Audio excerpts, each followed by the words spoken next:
A liturgia da palavra de hoje nos propõe uma série de meditações muito oportunas para o início deste acampamento de oração para as famílias, um acampamento de oração para as famílias que é celebrado durante o ano sacerdotal. Nós estamos no ano sacerdotal proclamado pelo Papa Bento XVI.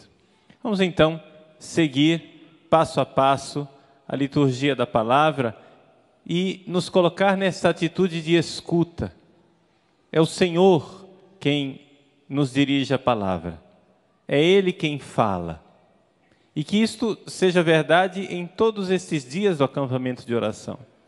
Que cada pregação que nós vamos ouvir seja verdadeiramente Deus que fala. Peçamos a Deus que os pregadores fiquem todos calados e seja Deus a falar. Porque é isso que acontece quando o verdadeiro profeta fala. Quando o profeta fala, é sinal de que ele está calado, porque é Deus quem está falando. Então vamos abrir o nosso coração para Deus que quer nos dirigir uma palavra que nos salva, que nos resgata. A primeira leitura de hoje é tirada do livro de Samuel. Uma história trágica e conturbada, a história de Saul e de Davi. Aqui seria interessante nós nos colocarmos um pouco no contexto. Estes dias passados, aqueles que participaram da missa diária puderam acompanhar a história de Davi e de Saul, mas seria importante recapitular para realmente colhermos a dramaticidade daquilo que está sendo vivido. Saul foi o rei de Israel escolhido por Deus. E era um homem verdadeiramente escolhido, dotado em vários e múltiplos sentidos. Até mesmo fisicamente, o livro de Samuel faz questão de salientar que Saul era um homem bonito e que ele foi escolhido por Deus. A primeira cena que nós vemos no livro de Samuel sobre Saul, ele está obedecendo seu pai, ele está filialmente, piedosamente, cumprindo uma ordem do seu pai e foi buscar um animal que tinha se perdido. É ali que Saul se encontra com Samuel e Samuel então recebe de Deus a mensagem: é este o meu eleito, é este que eu quero para conduzir o povo de Israel. O profeta então unge Saul. Saul é verdadeiramente ungido. Só que acontece que, infelizmente, o Saul obediente se deixou levar pela vaidade. Aqui que está o grande drama de Saul. E vocês sabem que a vaidade ela é capaz de enlouquecer uma pessoa. E de fato enlouqueceu Saul. É isso que nós vemos na história desse rei. Ele não somente era boa pinta, bonitão, etc., mas tornou-se rei. Uma razão a mais de ser vaidoso. Uma razão a mais de se encher de vanglória. Porque vocês sabem o que é a vanglória. A vanglória é uma glória vazia, uma glória sem fundamento. É nós aplicarmos a nós mesmos uma glória que na verdade pertence a Deus. Eu me lembro quando eu era criança e naquela época havia muito essa coisa de concurso de Miss, não é? Hoje ainda existe, mas se fala muito menos do que na minha infância. Na minha infância, então, estava lá, em Cuiabá, acho que eu devia ter 11, 12 anos de idade, e estava tendo o concurso de Miss Mato Grosso. Aquele engarrafamento e nós passando na frente do ginásio. Eu estava no carro de uma vizinha, e essa vizinha, irritada com aquele trânsito, começou a esbravejar e dizer: Eu acho tudo isso uma grande bobagem. Essa história de concurso de Miss é uma grande bobagem. E a filha dela, que estava no banco da frente, ou no banco de trás ouvindo, disse: por que, mamãe? Por que uma grande bobagem? Porque é um bando de mulheres se envaidecendo de uma beleza que elas não fizeram nada para merecer. É puro dom e pura graça de Deus. Aquilo ficou marcado no meu coração de adolescente. E depois, mais tarde, já depois de padre, quando eu estudei o que era a vaidade, aquilo me brotou na lembrança, na memória. De fato, a vaidade é isso: eu atribuir a mim uma glória que pertence a Deus. Se aquelas moças eram bonitas, e são bonitas, essa glória é devida a Deus, que na sua bondade agraciou com esses talentos aquelas pessoas. Se envaidecer e achar que aquilo é mérito próprio, é vaidade, é vanglória, é glória vazia. Saul também, tudo recebeu de Deus, tudo recebeu do seu Pai do céu. Saul recebeu a beleza física, mas não somente isso, recebeu a eleição, recebeu a unção, recebeu a tarefa de ser o rei, aquele que governa Israel. E no entanto, apesar de ele não merecer nada disso, apesar de ser pura escolha de Deus, Saul começou a inchar de glória, a inchar de vaidade. E começou a desobedecer a Deus, desobedecer o seu profeta, desobedecer Samuel. E assim foi. Samuel começou a dar instruções e Saul desobedecia. Quando Saul já tinha desobedecido pelo menos umas 2 vezes ao profeta, Deus chegou e disse: olha, esquece, desiste desse, porque esse daí realmente se perdeu.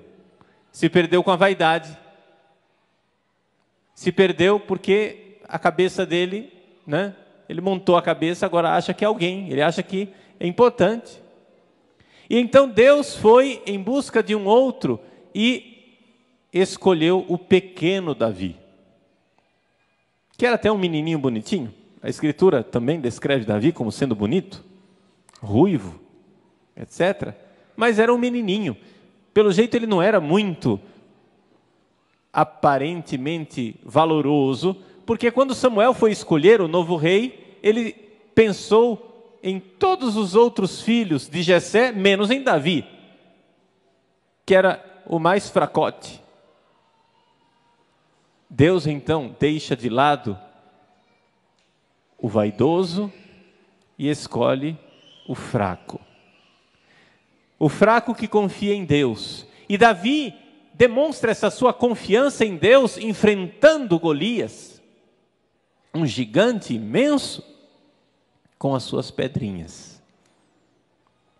Ele vai lutar e luta na confiança de Deus, confiando em Deus, não confiando na sua força, não confiando no seu valor, mas confiando na bondade de Deus.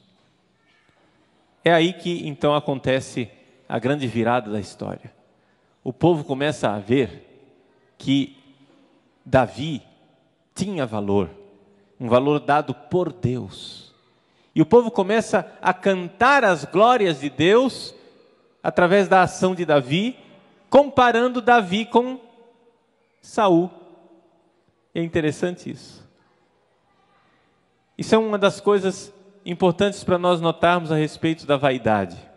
Quanto mais a pessoa se exibe, quanto mais a pessoa se vangloria, parece que mais ela cai com a sua fama, mais o povo começa a olhar: ih, é um vaidoso, esquece, né? Não dá atenção para ele não. As pessoas até ficam olhando assim, fazendo piada, quando uma pessoa se pavoneia, se exibe muito, né? Aquilo vira objeto de chacota. Pois bem, o povo começa a comparar Davi com Saul.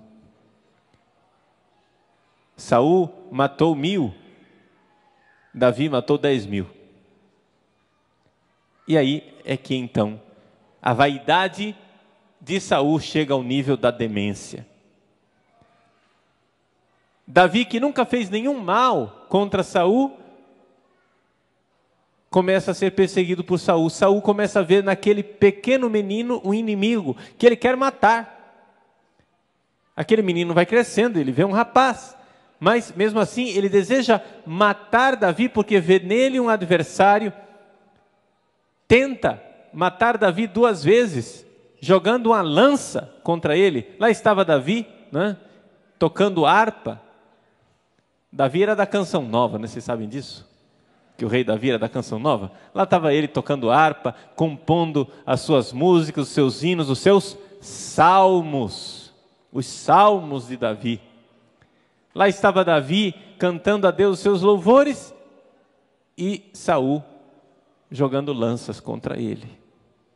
Graças a Deus parece que Saul não era só vaidoso, ele era ruim de pontaria. Tentou 2 vezes, não conseguiu. Davi então foge.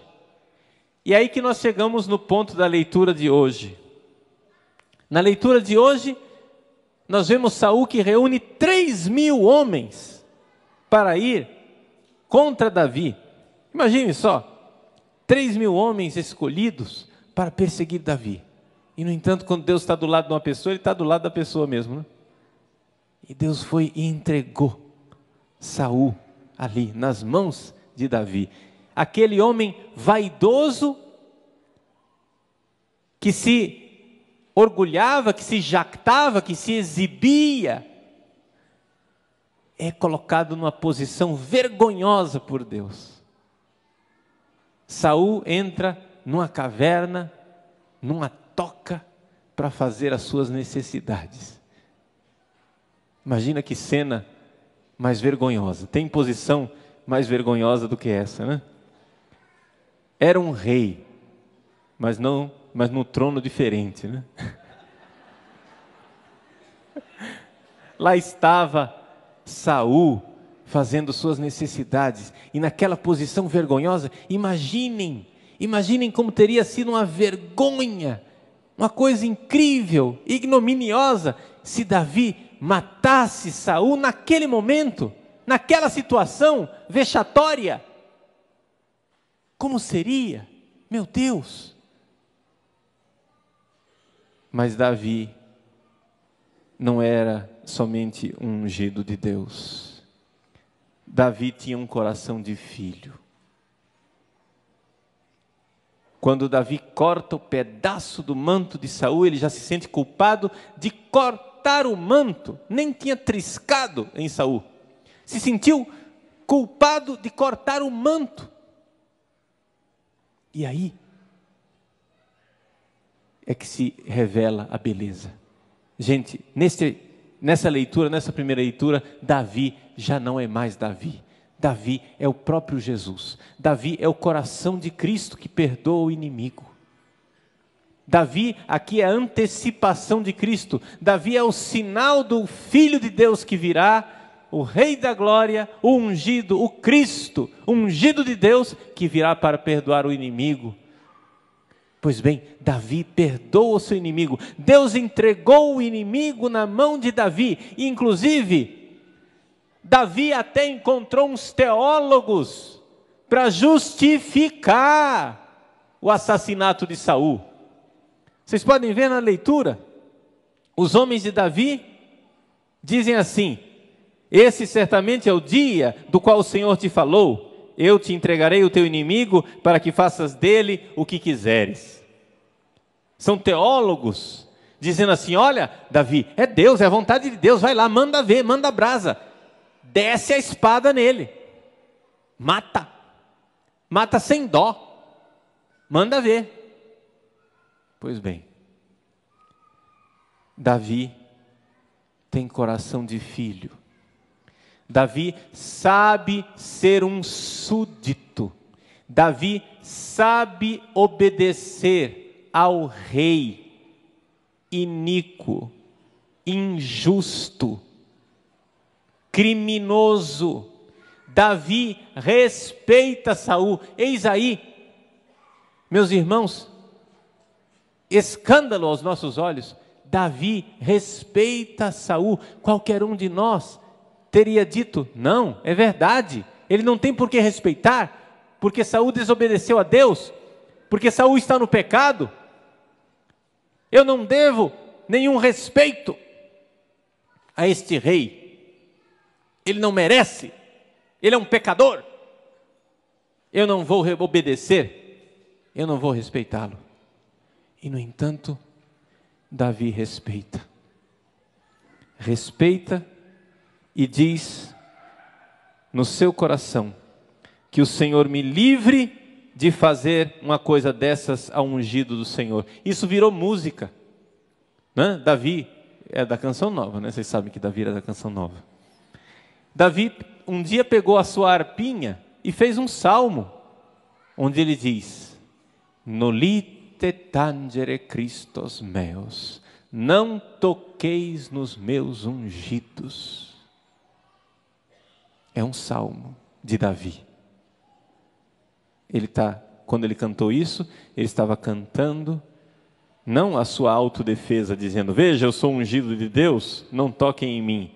Ele estava tocando exatamente o drama que ele viveu de não tocar em Saul, que era ungido de Deus. Saul, que não merecia ser respeitado, foi respeitado por Davi.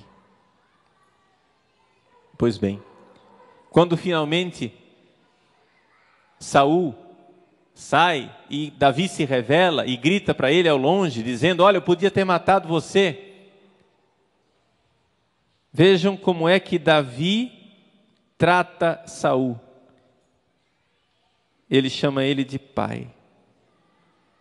Aquele homem, sem vergonha, pecador, injusto, que tentou matá-lo 2 vezes e não matou porque não conseguiu, Davi chama de pai, porque era o rei, porque era a autoridade. Você está entendendo? Essa leitura de hoje é um comentário belíssimo ao 4º mandamento. Honrar pai e mãe. Que forma bonita de começarmos um acampamento de oração para as famílias. Honrar pai e mãe. Honrar essa figura paterna. Se você for no Catecismo da Igreja Católica, você vai encontrar que esse mandamento de honrar pai e mãe é um mandamento de Deus, e é neste mandamento que se comenta o respeito às autoridades, por exemplo. Dentro da moral católica, o desrespeito para com as autoridades constituídas quando elas estão exercendo legitimamente o seu poder, é um pecado contra o 4º mandamento, honrar pai e mãe. Interessante isso. Pois bem, exatamente aqui, Davi chama Saul de pai. E é interessante também que Saul chama Davi de filho. É esta a voz do meu filho Davi? Nós estamos aqui diante de um relacionamento de pai e de filho. Por quê? Por que é esta a atitude de Davi e porque isto é uma luz para as nossas famílias? Deixa eu explicar para vocês. Todos os pais da face da terra, inclusive o pai de Jesus, o pai adotivo de Jesus, José, todos os pais estão marcados pelo pecado. As mães, nem todas, tem uma exceção, Maria Santíssima, imaculada. Mas Jesus, que tinha uma mãe imaculada, tinha um pai adotivo, pecador. Santo, sim, São José, pelo amor de Deus.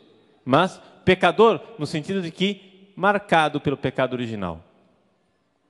de que ele tinha a mancha original, coisa que Maria não tinha. Portanto, meus irmãos, se existe uma coisa importantíssima para a nossa saúde espiritual, para o seu bem espiritual, é você aprender esta lição de Davi. Você, não me importa que idade você tem. Você pode ter 10 anos de idade, você pode ter 100 anos de idade. Você precisa perdoar o seu pai. Isto é uma missão, é uma tarefa para a sua vida e para a sua saúde espiritual. Davi sabe muito bem que Saul é vaidoso. Não somente é vaidoso, a vaidade cresceu tanto que Saul se tornou paranoico. Você sabe o que é paranoia? Paranoia é uma doença mental onde a pessoa se acha o centro do mundo e ela acha que tudo que acontece no mundo de ruim é contra ela. O cara, né, tem duas pessoas cochichando ali no fundo, ele diz, estão falando mal de mim. As pessoas nem estão falando dele. E ele acha que estão falando de mim. Saul era tão vaidoso que ficou paranoico. Ele achava que Davi estava fazendo de tudo, estava fazendo um complô para derrubá-lo do trono. E, no entanto, nós estamos vendo aqui que Davi nem pensava nisso, que Davi não pensava em destronar Saul. Davi tinha sido eleito, tinha sido ungido por Deus, mas Davi estava disposto a fazer aquilo que de fato ele fez, esperar a morte de Saul para então assumir como rei. O rei Davi só assumiu como rei de Israel depois da morte de Saul. E não foi Davi quem matou Saul. Foi Saul que, na sua demência vaidosa e na sua loucura final, cometeu suicídio. O capítulo final da triste história de Saul é este: que Saul estava numa batalha, vendo que ele iria perder a batalha, ele não podia, ele não aguentaria ver a sua derrota. A vaidade dele não suportava a derrota, então ele se mata, porque prefere se matar do que ver a derrota, do que ver a sua vaidade destruída, o seu orgulho destruído. Meus irmãos, Saul é levado pela vanglória, pelo orgulho, pela vaidade, a tal ponto que ele fica demente, louco. Começa a ver fantasmas onde eles não existem. Começa a ver que Davi está armando complôs contra ele, quando na verdade Davi não estava fazendo isso. Começa a perseguir Davi, a querer matar Davi, a tentar matar Davi. Armar 3.000 homens para ir contra Davi, paranoico, completamente, demente. O vaidoso não enxerga a verdade. Até a demência final do suicídio. Até a demência final. Quantas pessoas? Gostaria de dizer uma palavra aqui para as pessoas que são tentadas de suicídio. As pessoas que têm tentação de suicídio. Deixa eu dizer para você. Você diz para a sua família, eu penso no suicídio. Quantas vezes pensei no suicídio? Então deixa eu falar para você, eu vou falar para você agora. Todo mundo passa a mãozinha na sua cabeça porque você ameaça suicídio. Deixa eu dizer para você, você é um vaidoso, você é um orgulhoso sem vergonha. Por quê? Por quê? Porque você se acha o coitadinho do universo. Padre, por que é que isto foi acontecer comigo? Como que estas desgraças e misérias, né? Como é que Deus permitiu isso comigo? Meu irmão, você está vendo o que está acontecendo no Haiti? Você está vendo a tragédia daquelas pessoas, milhares de pessoas necessitando de ajuda? Você não está nessa situação e, no entanto, o dodóizinho está pensando em tirar a sua vida, a sua própria vida.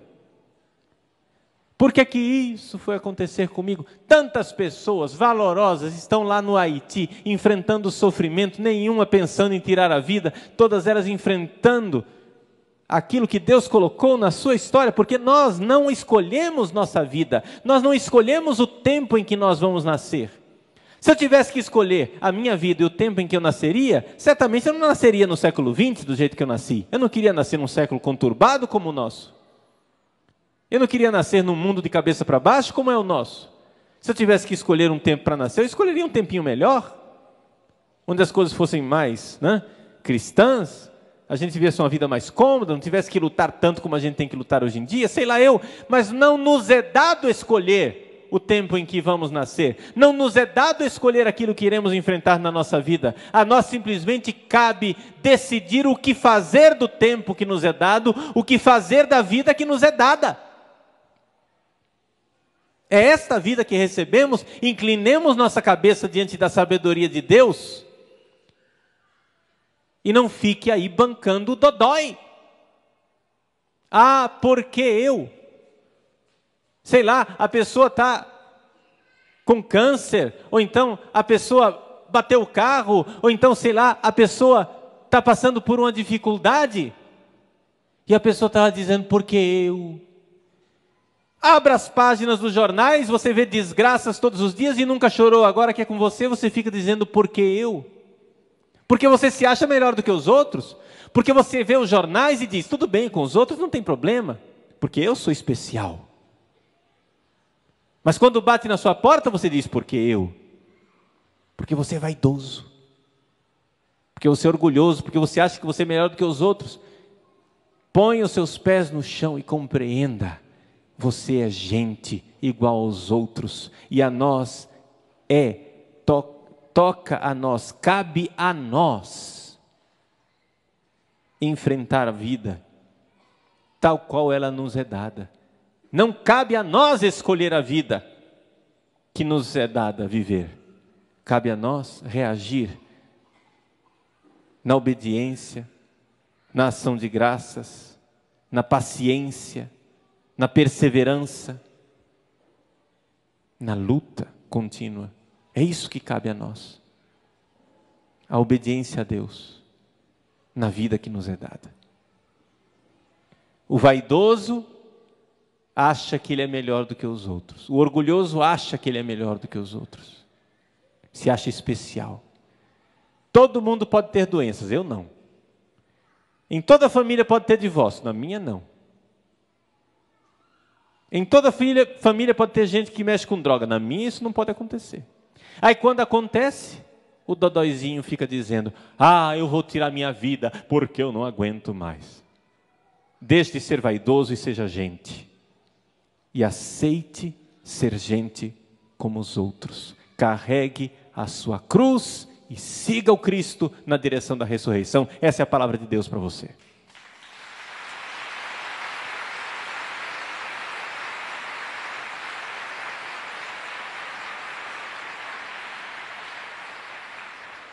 Carregar a cruz e seguir o Cristo. Davi não ficou reclamando. Davi não ficou impaciente. Davi não ficou dizendo, puxa vida, eu fui ungido. Puxa, quando é que esse cara vai morrer para eu poder assumir como rei? Deixa eu dar uma apressadinha, vamos matar aqui. Não, ele não faz isso. Ele aceita. E não somente, ele tem paciência e ele perdoa. Porque ele sabe que de alguma forma, Saul, sendo o seu predecessor, é seu pai. É aquele que veio antes dele. Davi não é filho biológico de Saul, mas ele se sente da família de Saul. Não somente isso, ou seja, Davi se casou com uma filha de Saul, Mical. Não somente isso, Davi tinha uma amizade imensa com um filho de Saul, Jonathan. Ele se sabia de casa, ele se sabia de família e ele se sabia filho de Saul, porque Saul era o rei de Israel, era o ungido do Senhor. Mesmo que esse ungido não prestasse, mesmo que esse ungido fosse um traidor, Davi o respeitou. Nós estamos no ano sacerdotal. Deixa eu dar uma notícia para vocês. Vocês sabiam que os padres são pecadores? Vocês sabiam? Ah, o que é isso? Eu achando que estava dizendo uma novidade para vocês. Nós sabemos desde sempre que os padres são pecadores. Nós sabemos disso. Mas sabemos também que eles são ungidos de Deus. Não gostaríamos que os nossos padres se metessem em escândalos. Não gostaríamos que os nossos padres se metessem em pecados, principalmente pecados sexuais pavorosos que clamam aos céus. Quantas e quantas vezes nós lemos atônitos manchetes de envolvimento em pedofilia e problemas desse gênero. Misericórdia. Misericórdia. Nós não gostaríamos que os nossos padres se envolvessem nisso. E rezamos. E Bento XVI convocou este ano sacerdotal exatamente para que os fiéis, de joelho nos chãos, rezem e peçam a Deus a conversão dos sacerdotes. Por favor, peçam, clamem a Deus a nossa conversão. Nós, sacerdotes, precisamos nos converter. Eu, Padre Paulo Ricardo de Azevedo Júnior, eu preciso me converter. Eu não sou melhor do que ninguém. Eu sou um pecador. Se eu tivesse juízo, eu não estava aqui celebrando missa. Por quê? Porque eu sei que eu não mereço. Agora Deus tira o juízo da gente e faz a gente ser padre. Mas a gente é padre por misericórdia de Deus. É padre por misericórdia de Deus. Agora deixa eu dizer uma coisa a respeito dos sacerdotes, dos ungidos do Senhor. Deixa eu dizer uma coisa para você. Não fique escandalizado, mas eu vou dizer. Se eu tivesse que escolher, graças a Deus eu não tenho que fazer essa escolha, mas vamos supor que Deus me desse uma escolha e dissesse assim: olha, Padre Paulo, o senhor tem que escolher. Na hora da sua morte, você vai escolher uma dessas duas pessoas para estar ao seu lado. Na hora da sua morte, o que é que você prefere? Você prefere ter do seu lado a Virgem Santíssima Imaculada? Ou você prefere ter do seu lado um sacerdote pecador, pedófilo, escandaloso, em estado de pecado mortal? Quem que você prefere ter do seu lado na hora da morte? Eu não pestanejaria duas vezes, eu diria: eu quero o sacerdote. Por quê? Eu não tenho que escolher, porque graças a Deus eu posso ter um sacerdote e a Virgem Maria, os dois do meu lado. Você está entendendo? Que graças a Deus eu posso ter um sacerdote e a Virgem Maria. Mas se eu tivesse que escolher, se nosso Senhor dissesse assim: olha, Padre Paulo, não tem jeito, você só tem essa escolha, ou escolhe um ou escolhe o outro, eu diria: eu quero um padre, por pecador que ele seja, por miserável que ele seja. Por quê? Porque somente um padre me dará absolvição na hora final da minha morte e me abrirá a porta do céu. Eu prefiro um sacerdote do meu lado. É essa a nossa fé.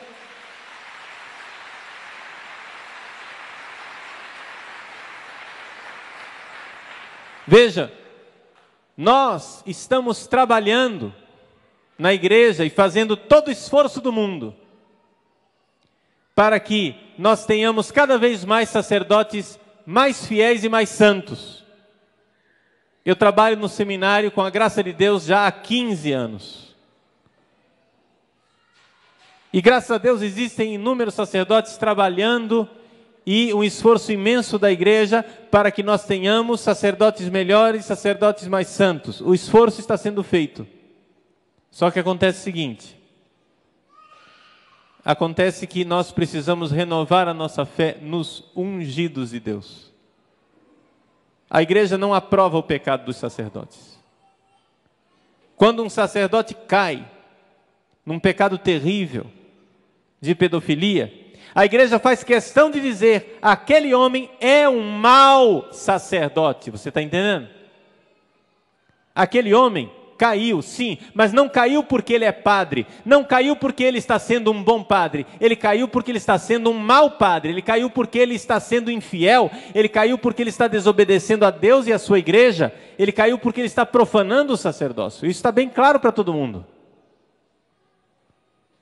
Agora, acho gozado. A igreja parece que é a única instituição no mundo que tem que pagar pelos seus próprios traidores. Qualquer outra instituição que tivesse um traidor, todo mundo diria, puxa vida, coitada dessa instituição, né? Passaram a perna nela, colocaram um traidor lá dentro. Qualquer instituição, as pessoas reagiriam assim, a igreja não. A igreja tem um traidor sem vergonha, que trai o sacerdócio e trai os mandamentos de Deus, e aí, o que é que o pessoal diz? Está vendo? Olha aí a igreja católica. Mas meu irmão, você já viu a igreja católica alguma vez ensinar a pecar contra a castidade? A igreja católica é a única instituição, deixa eu repetir aqui bem clarinho, a igreja católica é a única instituição neste país que diz às crianças e aos jovens, não tenha relação sexual antes do casamento. Os criminosos estão colocando aí camisinha na mão das nossas crianças, dos menores de idade. E é a igreja que tem que pagar o pato. A igreja prega, diz, suplica, faz de tudo. E diz aos menores de idade, aos que não estão na idade de casar, não faça sexo antes do casamento. Você já viu a igreja católica dizer outra coisa? É essa a pregação da igreja? Se tem uma instituição que está protegendo os nossos filhos contra a pedofilia, é a igreja com a sua pregação, com a catequese, com o ensinamento da castidade. E no entanto, o que fazem? Colocam em cima da igreja a culpa exatamente do contrário daquilo que ela faz. Porque infelizmente, existem traidores nas fileiras do sacerdócio. Existem traidores da igreja, traidores do voto do celibato, traidores da castidade do Cristo. E a igreja não merece esses traidores. A igreja não é culpada por esses traidores. Mas não, tem que colocar em cima da igreja a culpa quando ela faz exatamente o contrário. Nolite tangere Christos meus. Os sacerdotes são ungidos de Deus. E quando nós beijamos a mão de um sacerdote, não estamos beijando a mão dele porque cremos que aquela mão é imaculada. Infelizmente, nossa mão não é imaculada. Mas quando beijamos a mão de um sacerdote, beijamos a mão do sacerdote porque cremos que aquela mão já não é a mão de um homem, é a mão chagada do Cristo ressuscitado. Cristo usa uma mão pecadora para ser a sua mão chagada de ressuscitado. É a mão que se ergue sobre as nossas cabeças dizendo, eu te absolvo dos teus pecados. É a mão que se ergue sobre o pão e o vinho para dizer, santificai, Senhor, isto é meu corpo, isto é meu sangue. O ungido de Deus. E não por acaso, a igreja chama os sacerdotes de padre. Porque são pais, pais na fé. Pais a quem nós devemos venerar quando são santos. A quem devemos respeitar quando são conforme a vontade de Deus. Mas atenção, a quem devemos também respeitar, embora muitas vezes traidores. Saul era um traidor de Deus. Davi não tocou nele. Claro que um sacerdote que comete um pecado terrível de pedofilia deve ir para a cadeia. Claro, mas nós devemos mesmo assim respeitar o sacerdócio dele, embora o lugar dele seja cadeia. É um Cristo na cadeia. É um ungido de Deus na cadeia, que merece porque está pagando lá pelo seu crime. Mas nós temos que com a espada, saber distinguir o sacerdote, o ungido de Deus, daquilo que é o crime que ele cometeu. Estou dizendo tudo isso para ajudar você também a perdoar o seu pai. Lembra que é disso que nós estamos falando? Estamos falando do honrar pai e mãe? Como é que você pode e deve perdoar o seu pai? Põe uma coisa na cabeça de vocês. Um filho que se revolta contra o próprio pai, por mais que o seu pai, não me interessa o que é que seu pai aprontou na vida, não me interessa se o seu pai é adúltero, drogado, alcoólatra, criminoso, assassino, traficante, estuprador, o que for. Não me interessa qual é o currículo do seu pai. Um filho que se revolta contra o próprio pai está cortando o galho no qual ele está sentado. Ele vai cair. Revoltar-se contra o próprio pai é algo autodestruidor. Se o seu pai é um criminoso, espero que não seja, mas se ele é um criminoso, tudo bem, quer dizer, tudo mal, mas mantenha a distância dos crimes dele, mas no seu coração você tem que dar um jeito de ter compaixão daquele homem sem ser conivente com os crimes dele. Sem você se tornar cúmplice do crime dele, você precisa de alguma forma perdoar o seu pai. Se vira. Você tem que se virar. Por quê? Porque se você não perdoa o seu pai, você está fazendo mal a você. Você está metendo a enxada nos seus próprios pés. Você está fazendo mal a você mesmo, porque ele é a sua raiz. Compreende isso? Vamos dar exemplos mais práticos, porque às vezes fica difícil a gente imaginar como é que isso pode ser feito. Eu conheço a situação concreta de um senhor, já de idade, cujo pai, quando era vivo, agora o pai já está morto, já faleceu, o pai era um criminoso.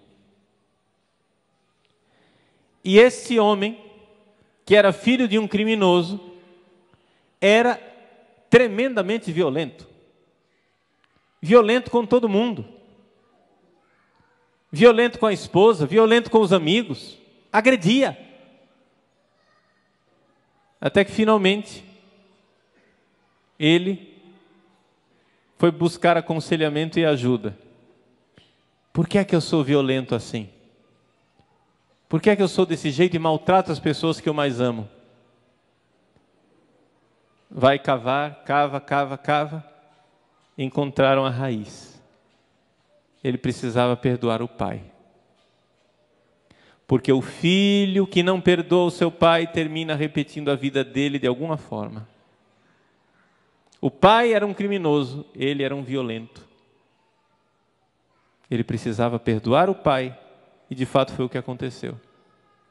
Na oração, ele foi caminhando, foi vivendo aqueles momentos trágicos da infância dele, da adolescência dele, que ficaram marcados, e foi perdoando o pai, foi compreendendo o pai, foi entendendo que aquele pai, que era um criminoso sem dúvida nenhuma, que merecia a cadeia, do jeito que ele terminou na cadeia, aquele pai criminoso também tinha sido vítima. Também tinha sido vítima de um avô que não tinha sido bom pai. E começou a ter compaixão no seu coração, e perdoou o seu pai. Um outro exemplo. Vocês já notaram quantos homens alcoólatras são filhos de pais alcoólatras? Já notaram isso? O pai era alcoólatra, o filho é alcoólatra. O pai batia na esposa, o filho bate na esposa. O pai fazia o filho sofrer, o filho faz o neto sofrer. Aí você vai e atende essa criatura, o filho. Por que é que você bebe? Ah, porque na minha infância meu pai não sei o que, etc e tal. Veja, ele sofre porque o pai era alcoólatra. E por incrível que pareça, o que faz ele? Faz exatamente aquilo que ele abomina, que ele detesta e que ele odeia. Por que isso? Porque não perdoou o pai. Quem não perdoa o seu pai está de alguma forma se destruindo. E muitíssimas vezes termina repetindo os erros, os crimes e os problemas do pai que ele mesmo condena. Quantos filhos, quantas filhas não receberam carinho do pai e terminam não dando carinho para os filhos? Porque terminam reproduzindo aquilo que aprenderam. Sofreram por não receber um carinho de pai e terminam não dando esse carinho para os seus filhos. Gente, nós temos que romper essa cadeia. Nós temos que romper esta espiral de maldade, essa espiral de orfandade. Como? Perdoando o nosso pai. Davi nos dá hoje um exemplo luminoso. Davi nos dá o exemplo luminoso de respeitar, de honrar aquela figura de pai, pai indigno, pai traidor que é Saul. Mas Davi sabe que se ele não perdoar Saul, o que será dele quando ele for rei?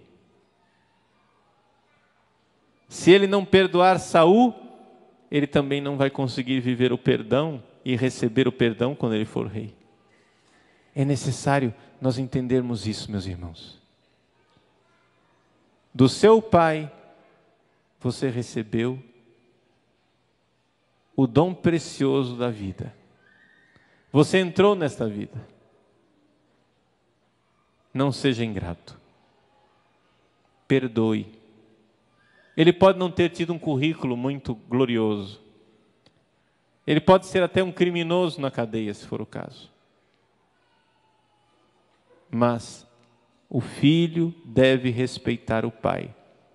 Porque se não o fizer, o filho está cortando o galho no qual ele está sentado.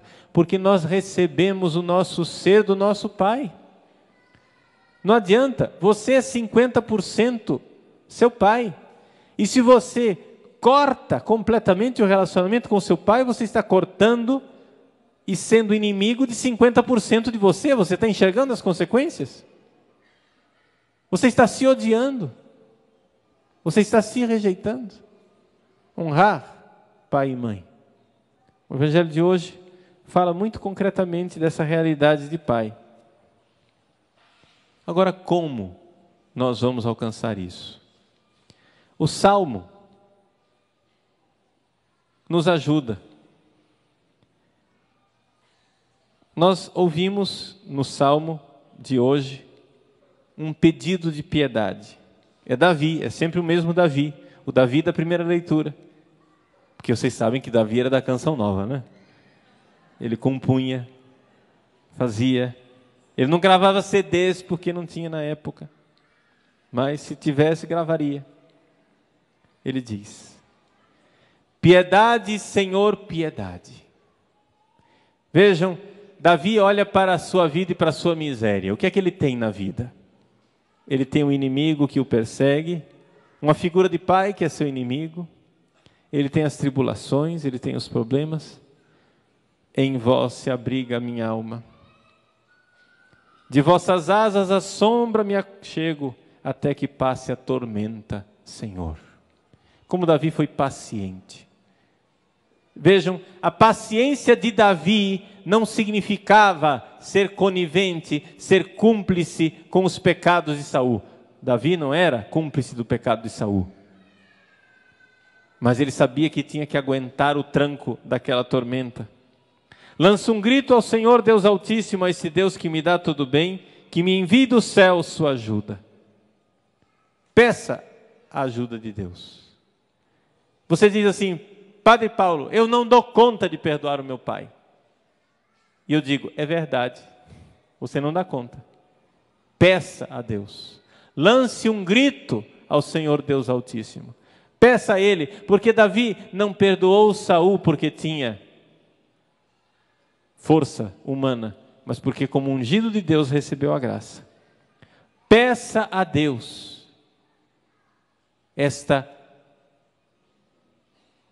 dom, esta dádiva de perdoar a figura do seu pai. Isso é um ponto que todos nós precisamos fazer na nossa vida. Acerte os ponteiros com o seu pai. Aí você chega e diz assim: ah, padre, mas agora é tarde, meu pai morreu. E você não acredita na comunhão dos santos? Você não acredita que quem está junto de Deus está e pertence ao corpo de Cristo, do qual nós somos membros também?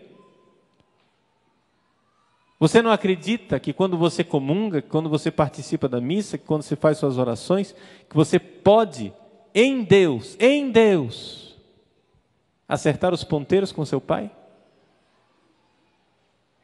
Vejam, o que eu estou propondo aqui não é espiritismo.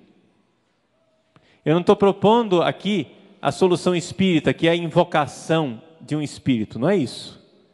Não estou dizendo para você invocar o espírito do seu pai, porque nós católicos não cremos nisso. Não cremos em invocação de espíritos. Não. Nós cremos que as pessoas falecidas estão com Deus. Ou no purgatório, ou no inferno, né? São as três opções. Mas quem está junto de Deus, seja no céu, ou seja porque está se preparando, já está salvo no purgatório, mas está se preparando para o céu, com estas pessoas nós podemos em Deus, nos relacionar. É a comunhão dos santos. Nós podemos em Deus dar o perdão e receber o perdão. Aí você vai chegar e dizer assim: padre, mas como é que eu sei que meu pai está no céu, ou está no purgatório e não está no inferno? Nós não sabemos. Acerte os ponteiros em Deus. E Deus sabe qual é a situação do seu pai. Dê ao seu pai o perdão que ele precisa receber e receba dele o perdão que ele precisa dar a você.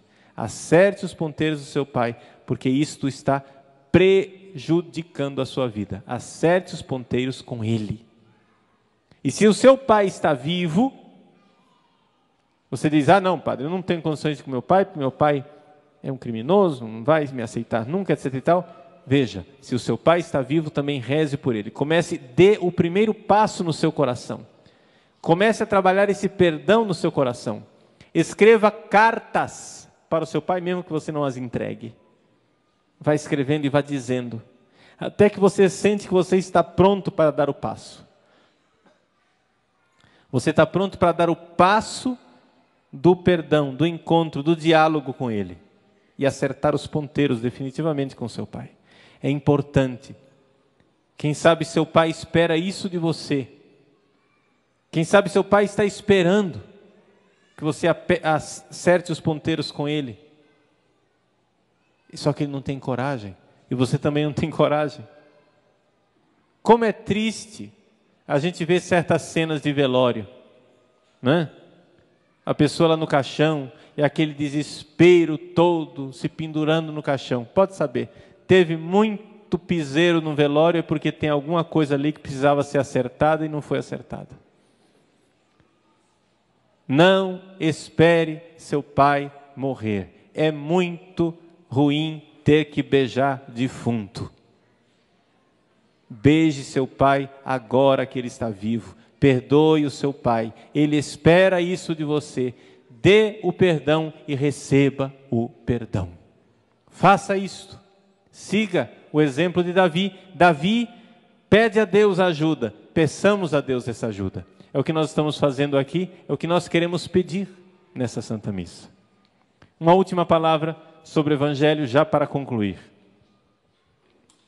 No Evangelho, Jesus está escolhendo os 12 apóstolos. Ele escolhe os 12. Escolhe aqueles que ele quis para enviá-los. São os ungidos de Deus. Nós já falamos suficientemente dos sacerdotes. Já falamos dos ungidos de Deus, essas figuras paternas. Então vejam como a liturgia da palavra de hoje, preparada por Deus para essa data, nos introduz de cheio neste acampamento de oração. Um acampamento de oração celebrado no ano sacerdotal em que Nosso Senhor pede: reze pelos meus ungidos, pelos meus sacerdotes. Foi uma graça que o Papa Bento XVI tenha proclamado este ano sacerdotal. Eu testemunho para vocês, deixa eu testemunhar para vocês, o quanto eu estou sentindo na minha vida de sacerdote a graça do ano sacerdotal. A graça de saber que existe uma multidão de fiéis de joelhos. Poderia aqui colocar para vocês as graças de Deus que eu recebi nesse ano sacerdotal. Não é o caso, porque levaria, muito longe. Mas eu quero dizer para vocês, continuem, perseverem, rezem. Está dando certo, está funcionando. Não é à toa aquele seu sacrifício. Não está sendo à toa aquela sua penitência. Você vai chegar no céu, e quando você chegar lá, vai ter um padre que vai correr na sua direção, vai se jogar nos seus pescoços e dizer: muito obrigado. Você vai dizer: que é isso, padre? Quem é o senhor? Não conheço o senhor, nunca vi. Você lembra aquele jejum que você ofereceu? Você lembra aquela noite sem dormir? Você lembra aquela oração de joelhos? Você lembra aquela penitência, aqueles terços? Você lembra quando você foi caluniado e ofereceu aquela dor para a conversão de um sacerdote?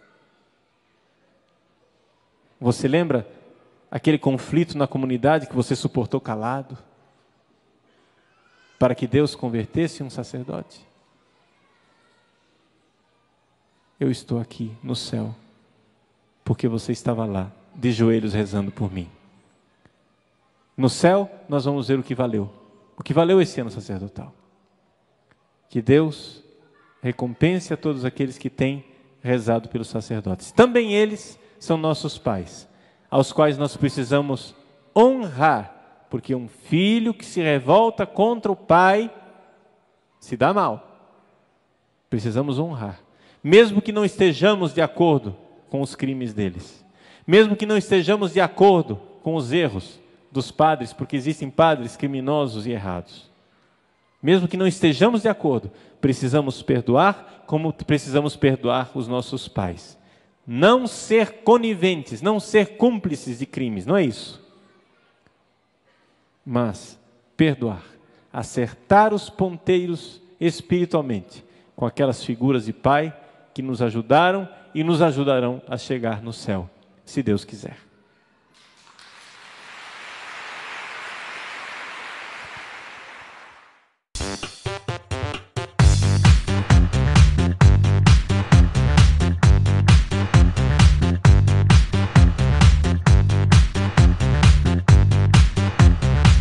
cançãonovaplay.com. Assine já!